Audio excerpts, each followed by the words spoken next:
Bonjour et bienvenue pour notre web-série La Minute Oncofertilité.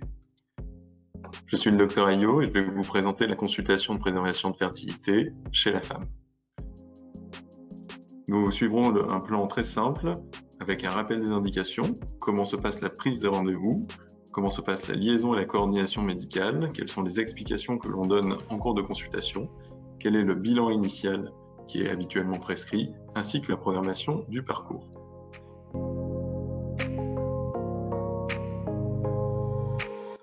Les indications, elles sont simples, c'est toute femme en âge de procréer.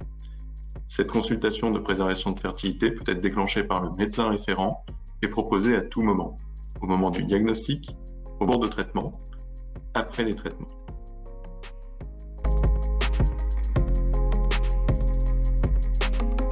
La prise de rendez-vous se fait dans l'un des 3 centres qui coordonnent la préservation de fertilité dans le Pays de Loire, à savoir le CHU de Nantes, le CHU d'Angers et la clinique du Tertre Rouge au Mans.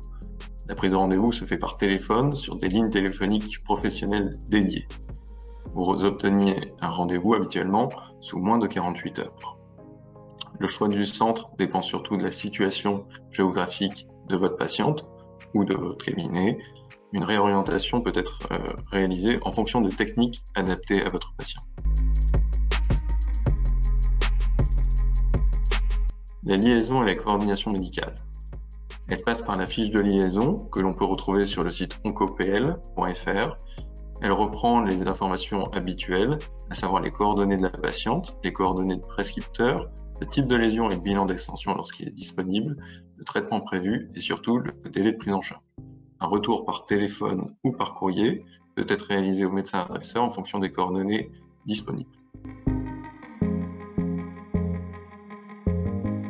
Les explications se font au cours d'une consultation longue et dédiée. Il y a la possibilité et le conseil de venir accompagner.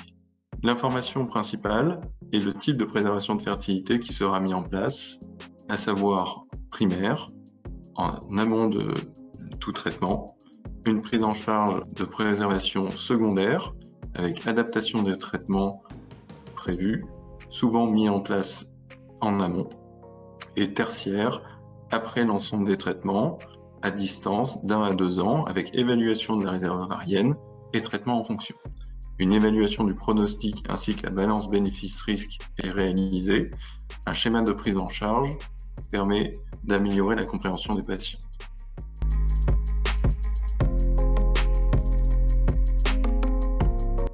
Le bilan initial ne nécessite aucune préparation. La patiente peut aller au laboratoire pour réaliser une prise de sang non à jeun et un prélèvement vaginal. Celui-ci permet l'évaluation de la faisabilité des techniques. Une échographie pelvienne peut être également réalisée en cours de consultation avec l'évaluation du moment du cycle et de la réserve ovarienne de votre patiente. La programmation du parcours, elle intervient lors d'une seconde consultation de gynécologie.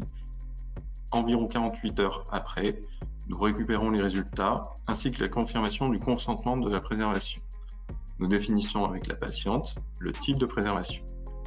Découle de cette consultation une consultation biologiste avec remise du dossier consentement et les explications du côté laboratoire. Une consultation d'anesthésie peut également être programmée en fonction de la prise en charge.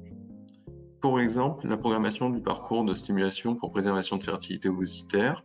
La remise des ordonnances du traitement se fait lors de cette seconde consultation de gynéco et nous programmons directement les échographies et les prises de sang de suivi.